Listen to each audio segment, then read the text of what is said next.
ध्यान से सुनना मेरी बात। आज हम करने वाले एपी। ये मोस्ट इम्पॉर्टेंट चैप्टर है फॉर केस स्टडी भी। केस स्टडी में तो बहुत ज़्यादा इम्पॉर्टेंट चैप्टर। केस स्टडी में यहाँ से एक ना एक तो आता ही है, एक ना एक तो आता ही यहाँ से केस स्टडी पे। तो ये तो ज़रूर देख लेना। उसके बाद एमसीक्यू भी यहाँ से आता है। और ये एक ऐसा चैप्टर है जिसमें मेरे को लगता है कि इंट्रोडक्शन से पहले भी कुछ टॉपिक पढ़ाना पड़ेगा तुमको, तभी आएगा तुमको इंट्रोडक्शन भी। ठीक है, फिर सीक्वेंस पढ़ेंगे पहले हम। इसका देख लो कैसे कैसे पढ़ेंगे। पहले हम सीक्वेंस, फिर इंट्रोडक्शन पढ़ेंगे, होता क्या है, फार्मूला पढ़ेंगे, एक्स्ट्रा फार्मूला पढ़ेंगे, क्वेश्चन को प्रैक्टिस करेंगे। इन सब में भी ये मत समझना कि मैं सिर्फ प्रैक्टिस क्वेश्चन में ही क्वेश्चन दूंगा। मैं सीक्वेंस वाले जैसे ही ख़त्म हो जाएगा टॉपिक इसमें क्वेश्चन दूंगा, इंट्रोडक्शन जैसे ही ख़त्म हो जाएगा इसमें क्वेश्चन, फार्मूला जैसे ही ख़त्म हो जाएगा उसमें क्वेश्चन, एक्स्ट्रा क्वेश्चन दूंगा, एक्स्ट्रा फार्मूले में क्वेश्चन दूंगा, प्रैक्टिस क्वेश्चन में फार्मूले दूंगा। ठीक है, अब ये देखो ध्यान से। अब ये देखो, सबसे पहला आता है यहाँ पे सीखने वाली चीज़। सबसे पहले आती है सीखने वाली चीज़, जहाँ पे मैंने ऊपर भी मेंशन किया है, वो चीज़ है सीक्वेंस। अब सीक्वेंस होता क्या है ये बताओ। पता है किसी को सीक्वेंस होता क्या है? सीक्वेंस एक ऐसी चीज़ है जिसमें प्रीसीडिंग टर्म और जो सक्सीडिंग टर्म है, मतलब कि जो पीछे का टर्म है और जो आगे का टर्म है, इन दोनों ये दोनों को रिलेट करते हैं। ऐसे ही चीज़ को हम सीक्वेंस बोलते हैं। इंग्लिश में डेफिनेशन चाहिए तो ये सुनो। A sequence is an arrangement of number in a definite order according to some rule। ये 1 1 1 1 2 2 3 ऐसे भी हो सकता है। ये कुछ भी हो सकता है। 1 2 3 4 5 ये भी हो सकता है। (7) आगे चलते जाएगा। ये क्या हो सकता है? ये भी हो सकता है। ये नंबर्स में, अल्फ़ाबेट्स में भी हो सकता है। ए कॉमा, लेकिन ये ऐसे भी हो सकता है A, Z, B, Y, ऐसे कुछ, मतलब कि बस को रिलेट होने चाहिए। और हाँ, ये मैथ का सवाल नहीं करा रहा हूँ मैं, ये मैं सीक्वेंस के बारे में ही बता रहा हूँ। ठीक है, कोई बच्चे समझ रहे हैं कि NTST का पढ़ाने बैठ गए, नहीं नहीं, ये सिलेबस की चीज़ है। सेकेंड चीज़ हम पढ़ेंगे AP के बारे में। AP क्या होती है? AP, तो AP एक ऐसा सीक्वेंस है। AP एक ऐसा सीक्वेंस है जिसमें A1 A2 A3 up to AN तक टर्म्स होती हैं, और उनका जो नंबर है, कांस्टेंट नंबर, D होता है। और इसी D को कॉमन डिफरेंस कहते हैं। इंग्लिश में सुन लो। A sequence A1 A2 A3 up to AN is called an arithmetic progression if there exists a constant number of such that ये A2 is equals to A1 plus D, A3 is equals to A2 plus D, the constant D is called the common difference of them। या अब AP में आता है कुछ formula, Bose जानेंगे अब, क्योंकि लिखाना तो ज़्यादा है नहीं, बस पढ़ाने की बात है। AP में कुछ क्वेश्चंस भी आते हैं। पहले सीक्वेंस ख़त्म हो गया तो मैंने सीक्वेंस पे क्वेश्चन नहीं दिया। सीक्वेंस और AP के साथ दोनों का 2 क्वेश्चन दे देंगे मिला के। AP में क्या होता है कि सिर्फ प्लस और नेगेटिव का ऑपरेशन चलता है। जैसे ये एक AP है, ये एक AP नहीं है, ये एक AP नहीं है। तो इसी से मैं एक क्वेश्चन देता हूँ, क्या सारे AP सीक्वेंस होते हैं या सारे सीक्वेंस AP होते हैं? ये होमवर्क क्वेश्चन है। पहला होमवर्क क्वेश्चन मिल चुका है, पहला homework question done. Second question, homework question देखते हैं। अभी AP की बात कर ही रहे हैं तो देखो, हाँ, AP में क्या होता है, जैसे A1 है, A1 को हम A लिखते हैं, A2 को हम A प्लस डी लिखते हैं, A2 को हम A प्लस डी लिखते हैं, A3 को हम A प्लस 2D लिखते हैं, A4 को हम A प्लस 4D लिखते हैं। ऐसी अगर हम देखें इनका सीक्वेंस एक बार जरा देखो तो कैसा लग रहा है यार? कुछ जाना पहचाना लग रहा है क्या? कुछ हो रहा है यहाँ पे? यहाँ पे सबसे पहले सब में कॉमन तो A है, सब में कॉमन, चलो ठीक है, यहाँ पे A लिख दो। सब में कॉमन A है तो हम भी A ही लिखेंगे। अब देखो, A1 पे कुछ नहीं है, A2 पे 1D है, A3 पे 2D है, A4 पे 3D है। 3 होना चाहिए था, सॉरी गलती से 4D हो गया, 3D है। A4 पे 3D है, तो AN पे क्या n-1 होगा इंटू डी होगा कि नहीं होगा। बस इतना ही तो है, फॉर्मूला बन गया हमारा। किसका फॉर्मूला है ये जल्दी बताओ। AN को क्या कहते हैं, कुछ बच्चों ने पढ़ा भी नहीं होगा चैप्टर। AN को कहते हैं लास्ट टर्म, और यहाँ पे जो डी है वो कॉमन डिफरेंस है। डी कैसे निकालोगे बताओ।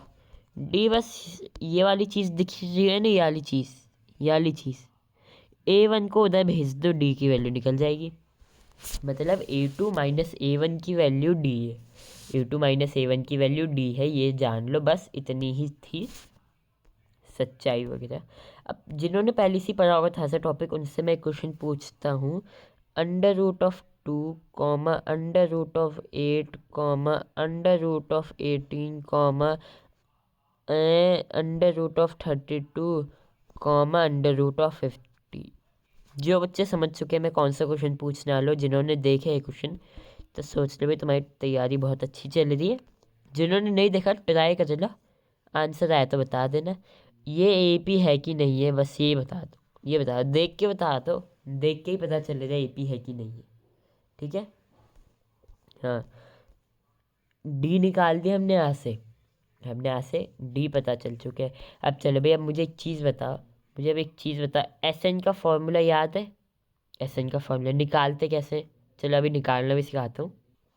लेकिन उसको समझने से पहले सबसे पहले ये समझो, सबसे पहले 3 रिमार्क है, ये समझो। 3 में से 2 सही है, मतलब 2 भी डिफरेंट है, बाकी तीसरा सेम है। 2 डिफरेंट है, बाकी तीसरा सेम है। क्या कहता है प्रूफ करके बताने, लोग प्रूफ करके बताते हैं। ABC, क्या जो D होगा वो B-A होगा, क्या जो D होगा वो B-A होगा। क्या D जो है C-B भी हो सकता है, बिल्कुल हो सकता है। A को इधर ला दो, B को उधर भेज दो, तो यहाँ पे 2B हो गया, वहाँ पे A+C हो गया। यही चीज़ मैं बता रहा हूँ। मिडिल टर्म भी होनी चाहिए, फर्स्ट सेकंड टर्म A और C होनी चाहिए, मतलब कि फर्स्ट और थर्ड, मतलब आगे पीछे वाली। जैसे कोई सी भी टर्म ले लो, जैसे 1 3 5 7 9, ऐसा नहीं है कि फर्स्ट टर्म मैंने बोला तो यही लेनी है। ये भी ले सकते हो, ये भी ले सकते हो, ये भी ले सकते हो। ठीक है, कोई सा भी नंबर ए ले सकते हो, बस A और C के बीच में एक नंबर आना चाहिए, वो है B। और B का फॉर्मूला ऐसे डिराइव हो जाता है। अब B का फॉर्मूला जब A+C/2 है, कुछ जाना पहचानी चीज़ लग रही है ये। Number of sum of observation upon total number of observation, क्या होता है ये, this is known as arithmetic mean. ठीक है, ये अरिथमेटिक मीन। अब अरिथमेटिक मीन क्या होता है भाई आगे पता लोगे, स्टैटिस्टिक्स में है अरिथमेटिक मीन। वैसे तो 9th में पढ़ा होगा, पर कहाँ याद रहते तुमको 9th की। एक चीज़ बताओ, प्रूफ कराना है sum of number of observation वाला, कि ऐसी बता देना है। चलो भाई मैं बता ही देता हूँ, अब मैं बता ही देता हूँ, चलो कोई बात नहीं। SN का फॉर्मूला डिराइव देखो कैसे होता है।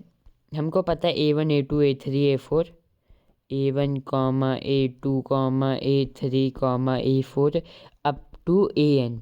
AN होती है ना लास्ट टर्म, यहाँ तक चलेगी।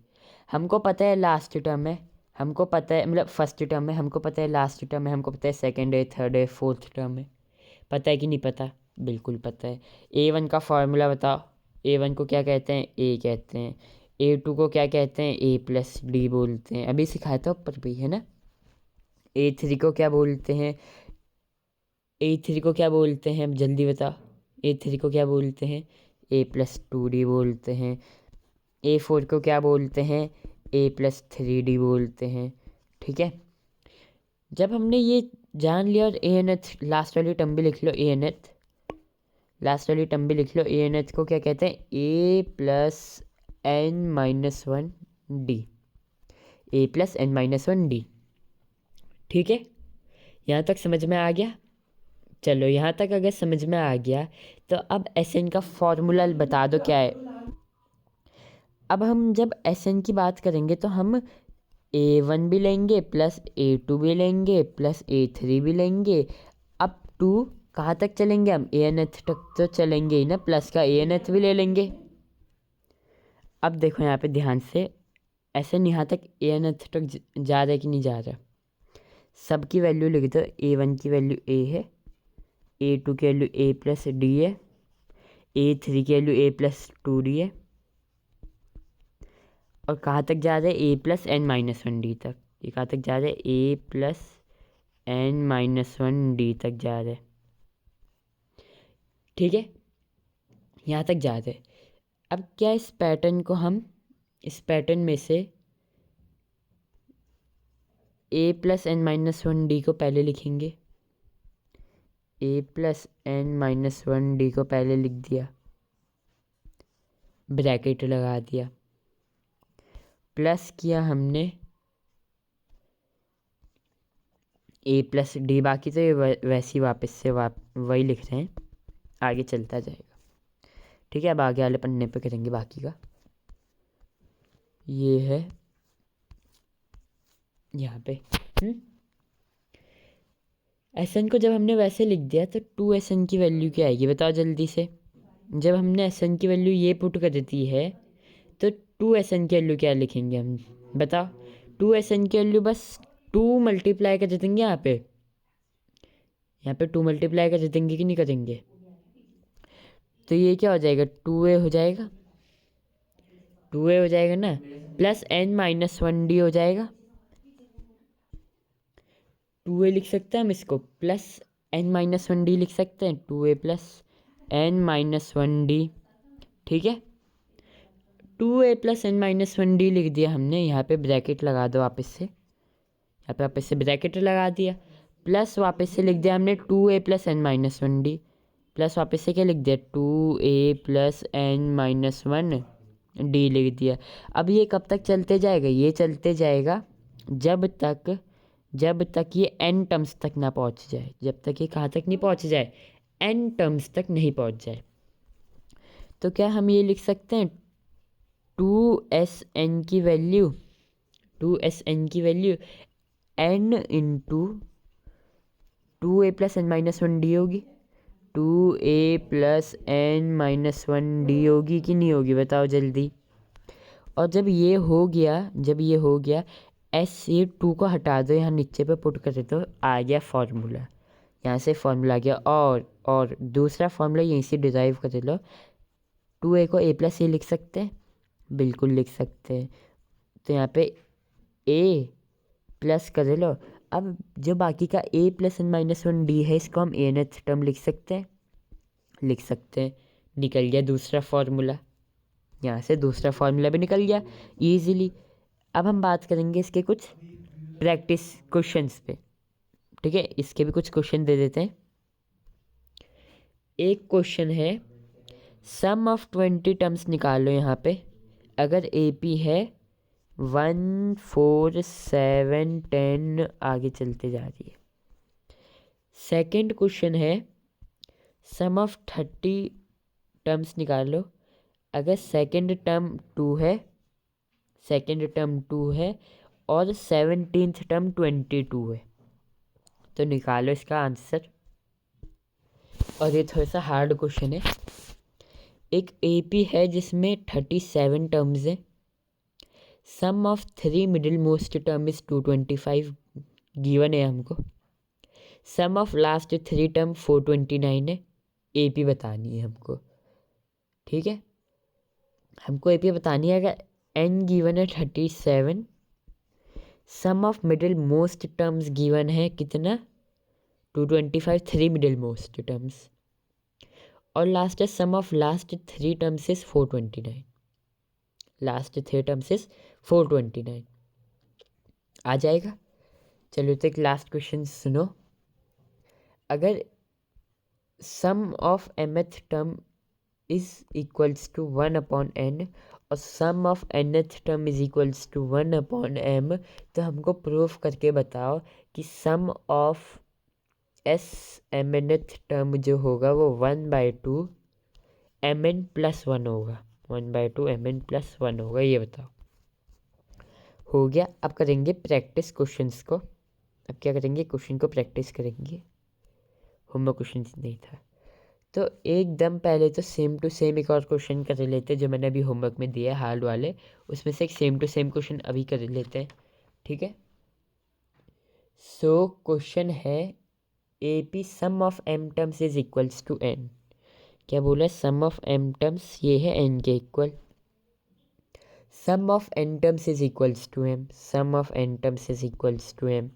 हमको क्या प्रूफ करना है कि sum of m plus n terms, sum of m plus n terms will equals to minus का एम प्लस एन। ये प्रूफ करना है। तो एक बात बताओ, क्या S m nth term m है, एन है एम एथ टर्म, तो क्या इसके लिए एम बाई टू कौन से वाले लगाते, टू ए वाले लगाते, चलो two A plus M minus one D होगा। ये किसके इक्वल आएगा? एन के इक्वल आएगा। ठीक है, तो यहाँ से देखो two A plus M minus one D, ये एम मल्टीप्लाई में इसके साथ, तो ये किसके इक्वल आ जाएगा? टू एन के इक्वल आ जाएगा। टू मल्टीप्लाई करेंगे बोथ साइड, तो यहाँ से क्या आएगा कि टू ए एम आ जाएगा, A M plus M minus one, और हम डी एम को यहीं पे वो कर देते तो हो गया यहीं पे सॉल्व। ये किसके इक्वल आ जाए? टू एन के इक्वल आ जाए। दूसरी क्वेश्चन बनाएंगे सेम ही। अगर एस एन गिवन है हमको वन बाई एम, नहीं एस एन गिवन है एम, सिर्फ मैं तो हम लोग क्वेश्चन ही का डाला था अभी। एस एन गिवन है एम, तो एस एन को हम क्या N by two two A plus N minus one D नहीं लिख सकते क्या? बिल्कुल लिख सकते हैं। इसके लिए किसके इक्वल है? एम के इक्वल है। ठीक है, इसके लिए किसके इक्वल है? एम के इक्वल है। तो क्या एन बाई, नहीं N multiply by two A plus N minus one D, क्या टू एम के इक्वल नहीं होगा क्या? बिल्कुल होगा। अब इसको आगे सॉल्व कर सकते हैं। बाकी का देखो, यहाँ तक तो हो गया सॉल्व, पढ़ना भी भर गया ऐसी। ठीक है, अब हम आगे का सॉल्व करेंगे यहाँ पे। तो अगर हमने उसको मल्टीप्लाई किया तो आ जाएगा two a n plus n n minus one D n आ जाएगा ना यहाँ पे, sorry d n, n minus one D n, क्योंकि डी भी मल्टीप्लाई में था ना। This will equals to two m. आएगा कि नहीं आएगा? अब मान लो इक्वेशन नंबर फर्स्ट ये है। इक्वेशन नंबर फर्स्ट कौन सी है? ये नहीं, ये है इक्वेशन नंबर फर्स्ट, और ये जो हमने अभी निकाली है इक्वेशन नंबर सेकंड, ये इक्वेशन नंबर सेकंड। तो हमको बस क्या करना है? सब्सट्रैक्ट करना है दोनों इक्वेशन को, तो हमारा आंसर निकल जाएगा। हमने दोनों इक्वेशन को सब्सट्रैक्ट कर दिया तो क्या आंसर आएगा बताओ? हमने दोनों इक्वेशन को सब्सट्रैक्ट कर दिया तो क्या आंसर आएगा? यहाँ पे ये वाली इक्वेशन है ना, ये वाली equation two A M plus M minus one, पहले ऊपर चलेंगे, यहाँ पे लिख दो टू, बस एन की जगह एम लिख दो, two A M plus M minus one, और यहाँ पे डी एम, और एम की जगह एन लिख दो, बस ये मिल गया हमारा। सेकंड क्या था? टू ए एन, जो ये ऊपर पे लिखा, अब एम की जगह एन पुट कर देता, N minus one D N, और यहाँ पे एम की जगह एन पुट कर देता वापस, टू एम। अब क्या कर देते हैं हम इसको सिंप्लीफाई करने के लिए क्या कर देते हैं, चलो ये डी एन स्क्वायर लिख सकते हैं कि हम इसको डी एन स्क्वायर, और इसको डी एम स्क्वायर, इसको लिख दो डी एम स्क्वायर। इसके ना पहले पूरा वो कर देते सॉल्व, पहले नीचे वाले को सॉल्व करो, उसी के हिसाब से ऊपर वाले भी आ जाएगा। तो ये हो जाएगा डी एन स्क्वायर, ऊपर इसे देख के माइनस का डी एन, इसके वैल्यू आ रही है टू एम के इक्वल, और डी एम स्क्वायर माइनस का डी एम, इसकी वैल्यू किसके इक्वल आ रही है? इसकी वैल्यू आ रही है टू एन के इक्वल। अब क्या, जब हमने माइनस किया तो टू ए कॉमन लेके एम माइनस एन अंदर बचता है, टू ए कॉमन लेता है एम माइनस एन अंदर बचता है ना। पहले तो इसको सॉल्व करें यहाँ लेफ्ट हैंड साइड, तो two N right hand side, sorry two N minus two M बचता है यहाँ पे। अब यहाँ का सॉल्व करो, ठीक है, तो यहाँ पे आ जाएगा टू ए तो कॉमन आ जाएगा, अंदर क्या बचा? एम माइनस एन बचा कि नहीं बचा? बिल्कुल बचा, प्लस का। अब यहाँ पे क्या कॉमन लेना चाहिए हमको बता? यहाँ पे हमको फैक्टराइज कर देना चाहिए एक्चुअली में, यहाँ पे हमको फैक्टराइज कर देना चाहिए। तो इसको थोड़ा सा आगे पे लिख देंगे बाद में। 2a plus M minus one आ गया, और यहाँ पे पहले ये लिख दो d m square plus d n square, d m square minus d n square minus d m, और ये माइनस माइनस प्लस का डी एन हो जाएगा, और इक्वल आ जाएगा 2mn के। आएगा कि नहीं आएगा? अब देखो, अब जो ये वाली इक्वेशन है, ये वाली इक्वेशन है, इसमें हमने डी कॉमन ले लो, क्योंकि पूरी वाली इक्वेशन में डी कॉमन आ जाए ना पहली। ले लो भाई डी कॉमन। जब हमने डी कॉमन ले लिया तो M square minus N square बचा। जब हमने डी कॉमन लिया है ना, यहाँ पे माइनस का एम प्लस का एन बचा, माइनस का एम प्लस का एन किसके इक्वल आना चाहिए? 2mn के इक्वल आना चाहिए। आना चाहिए कि नहीं आना चाहिए? अब ये M square minus N square को हम ओपन कर सकते हैं एम प्लस एन और एम माइनस एन में भी ओपन कर सकते हैं कि नहीं कर सकते? बिल्कुल कर सकते हैं। लेकिन हम एक दूसरा मेथड अपनाएंगे। क्या करेंगे हम? पहले तो इसको ना वो कर देते एक जगह पर यार, एम स्क्वायर वालों को एक जगह पे लिखो और एन स्क्वायर वालों को एक जगह पे लिखो, ठीक है? एम स्क्वायर वालों को एक जगह पे लिखो, एम वाली टर्म्स को एक जगह पे लिखो, एन वाली टर्म्स को एक जगह पे लिखो। तो इसको हटा और इसको हटा, ये प्लस कौन है? हाँ, एम स्क्वायर माइनस एम आ जाए, माइनस का एन स्क्वायर आ जाए, और ये आ जाए। बाकी सब तो सेम ही होगा ना पूरा, बस इसी को ही तो फैक्टर कर देना है हमने। देखो अब इसमें हमने m कॉमन लिया तो m माइनस वन बचा, माइनस का n कॉमन लिया तो n माइनस वन बचा, ठीक है? तो यहाँ पे एक जगह पे m माइनस एन और यहाँ पे भी m माइनस एन आ रहा है कि नहीं आ रहा? आ रहा है। अब क्या किया हमने? m माइनस एन को एक जगह पे लिख दिया, और क्या किया हमने? इन दोनों को मल्टीप्लाई किया बेसिकली। तो एकदम अगर मैं शॉर्टकट में लिखूँ, समझ जाओगे ना शॉर्टकट में। देखो, अगर मैं शॉर्टकट की बात करूँ तो मैंने क्या किया, देखो ध्यान से देखना, ये तुम खुद ही प्रूफ कर सकते हो, ठीक है?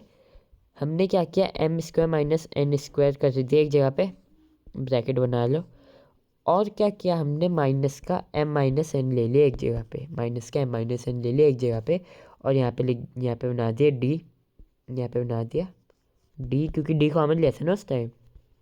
पता नहीं मैंने डी लिखा था कि नहीं लिखा था भाई, यहाँ पे मैंने डी कॉमन लिया पर लिखा नहीं, डी लिख दिया। अब देखो लास्ट की चीज़ ये है कि देखो दोनों में m माइनस एन कॉमन आ जाए ना, तीनों में क्या m माइनस एन यहाँ पे कॉमन आ गया, m माइनस एन यहाँ पे कॉमन आ गया, और यहाँ पे भी m माइनस एन आएगा यहाँ पे ना। एम एन क्यों आएगा भाई? m माइनस एन नहीं आएगा, मैंने गलती से यार ये गलत क्यों लिख दिया ना, तभी मैं सोचूं लेफ्ट हैंड साइड अजीब सी क्यों लग रही। तो इसको अगर हमने 2 कॉमन ले लिया तो m माइनस एन बचता है ना, यहाँ पे 2 कॉमन ले लिया तो m माइनस एन बचता है, 2 कॉमन ले लिया तो m माइनस एन बचता है, m माइनस एन कट गया यहाँ पे। अब क्या बचा? देखो यहाँ पे 2a बचा, यहाँ पे 2a बच गया, प्लस का क्या बचा? m square minus N square बचा। m square minus N square को एक चीज़ बता, m प्लस एन और m माइनस एन नहीं लिख सकते थे क्या हम उस टाइम में? तो हमने वही किया, तो m प्लस एन बचा और m माइनस एन चले गया। यहाँ से भी तो कॉमन लेना पड़ा ना, यहाँ से कॉमन ले तो m प्लस एन बच गया। माइनस का 1, इसका माइनस का 1, ये किसके इक्वल आ रहा है? 2 के इक्वल आ रहा है, ठीक है? 2 के इक्वल आ रहा है कि नहीं आ रहा? अब क्या किया 2 को यहाँ पे ले माइनस का 2m माइनस एन है ना, 2m माइनस एन, पर यहाँ पे आ रहा था 2 माइनस का 2, यहाँ पे माइनस का 2 लेना पड़ेगा हमको। क्यों लेना पड़ेगा? क्योंकि यहाँ पे 2n माइनस एम होना चाहिए, और मैंने गलत लिख दिया वहाँ पे। क्यों गलती कर रहा हूँ मैं इसमें इतनी? चलो कोई बात नहीं। और ये आ रहा है 2a प्लस, ये आ रहा है माइनस का आ रहा है, क्योंकि हमने कॉमन में उल्टा किया ना, तो माइनस का आ गया। अब क्या हुआ? अब ये वाली इक्वेशन बन गई एक चीज़, अब हमने क्या बोला? m माइनस एन को बोथ साइड डिवाइड किया, तब जाके वाली इक्वेशन आई है हमारी, अब मैंने क्या बोला? एस एम प्लस एन का फॉर्मूला बताओ जल्दी। तुम बताओगे m plus N divided by 2, ठीक है? 2a plus m plus n-1 d। बस इतना बताओगे कि नहीं बताओगे? बताओगे भाई, बताना पड़ेगा। बताओगे नहीं? बताना ही पड़ेगा। अब बताओ 2a plus m plus n-1 की वैल्यू माइनस का 2 है, तो यहाँ पे 2a प्लस, यहाँ पे 2a प्लस, यहाँ पे d भी कॉमन था, मैं d क्यों नहीं लिख रहा? d भी था तो इसकी वैल्यू माइनस का 2 आ गई। तब देखो m plus n divided by 2, यहाँ पे से 2 कॉमन लिया तो 2 कॉमन लेने के बाद a-1 बचा कि नहीं बचा? 2 से 2 कट गया कि नहीं कटा? अब m प्लस n इंटू में ये ए क्यों लिख रहा हूँ मैं यहाँ पे, जब ए तो इसमें ही है ना। ये देखो ध्यान से देखो, ए इसमें है कि नहीं है? बिल्कुल है। तो इसको भी हटा, क्या बचा? माइनस का 1 बचा। माइनस का कॉमन ले लो, m प्लस n आ गया अंदर पे, आ गया ये चीज़। सो ये था आज का सबसे ज़्यादा हार्ड क्वेश्चन। ये आता है लेवल 3 का। R.D. शर्मा जैसी बुक्स में लेवल 3 वाला क्वेश्चन होता है ये, मतलब कि बहुत ज़्यादा टफ। तभी मैंने कर दिया बहुत मिस्टेक्स के बाद, क्योंकि मैं पहला ट्राई था तो मिस्टेक्स तो होगी। एक और क्वेश्चन कर देते हैं लास्ट, ये भी लेवल 3 जैसा ही है। फिर इसके बाद होमवर्क क्वेश्चन तो नहीं देंगे, होमवर्क क्वेश्चन नहीं देना, होमवर्क क्वेश्चन पहले ही तो दे दिए, अब तो और कितने देने होमवर्क क्वेश्चन।